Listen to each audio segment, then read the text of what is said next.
ভোরের প্রথম আলো ফুটতেই সীমান্তের পাহারায় দাঁড়িয়ে আছে এক বাংলাদেশি সেনা। লাল কমলা সূর্যের আলো তার মুখে পড়েছে। কুয়াশা ভেদ করে উড়ে যাচ্ছে পাখির ঝাঁক।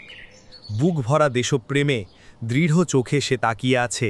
এই মাটি, এই পতাকা, এই মানুষই তার প্রাণ। অনেক দূরে ছোট্ট একটি মাটির ঘরে স্ত্রী লাল সবুজ শাড়িতে বসে আছে। পাশে তার ছোট ছেলে বাবার ছবি আঁকছে। দেয়াল ফুঁড়ে আসা সূর্যের আলো যেন জানিয়ে দিচ্ছে ওরা অপেক্ষা করছে। সীমান্তের তাঁবুতে রাতে প্রদীপের আলোয় চুপচাপ বসে সেনা লিখছে শেষ চিঠি।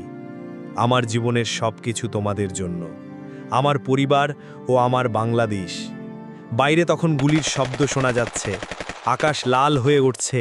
সে দৌড়ে বেরিয়ে আসে সহযোদ্ধাদের সঙ্গে, শত্রুর দিকে ঝাঁপিয়ে পড়ে। বিস্ফোরণের আলোয় চারপাশ ধোঁয়ায় ঢেকে যায়, কিন্তু তবুও লড়াই চালিয়ে যায় সে।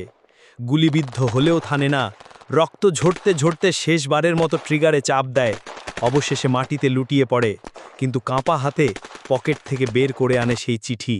চোখে জল, কণ্ঠে ফিসফিস, আমার বাংলাদেশ। আকাশের দিকে তাকিয়ে ক্ষীণ হাসি নিয়ে শেষ নিঃশ্বাস ছাড়ে সে। সহযোদ্ধারা এগিয়ে এসে রক্তে ভেজা দেহটাকে কোলে পিঠে তুলে নেয়। তাদের চোখে বেদনা আর গর্ব। দূরে সেই রাতেই স্ত্রী ঈশ্বরের কাছে প্রার্থনা করছে যেন স্বামী নিরাপদ থাকে। ছোট্ট ছেলে আঁকা ছড়িটা হাতে নিয়ে কাঁপা গলায় বলে, বাবা কবে আসবে? ঠিক তখনই ডাকপিয়ন এসে দরজায় কড়া নাড়ে। কাঁপা হাতে চিঠি এগিয়ে দেয় স্ত্রীর দিকে। মেয়েটি অশ্রু ভেজা চোখে চিঠি খুলে পড়তে থাকে। অক্ষরগুলো ঝাপসা হয়ে যায়, কিন্তু প্রতিটি শব্দে ভেসে আসে স্বামীর শেষ ভালোবাসা। ভোর হলে জাতীয় পতাকার নিচে ফুলে ঢাকা সেই কবর শান্তভাবে দাঁড়িয়ে থাকে, যেন পুরো জাতির কাছে বলে যায়, একজন সৈনিক তার পরিবার আর দেশের জন্য সব কিছু উৎসর্গ করেছে, রেখে গেছে শুধু একটি শেষ চিঠি।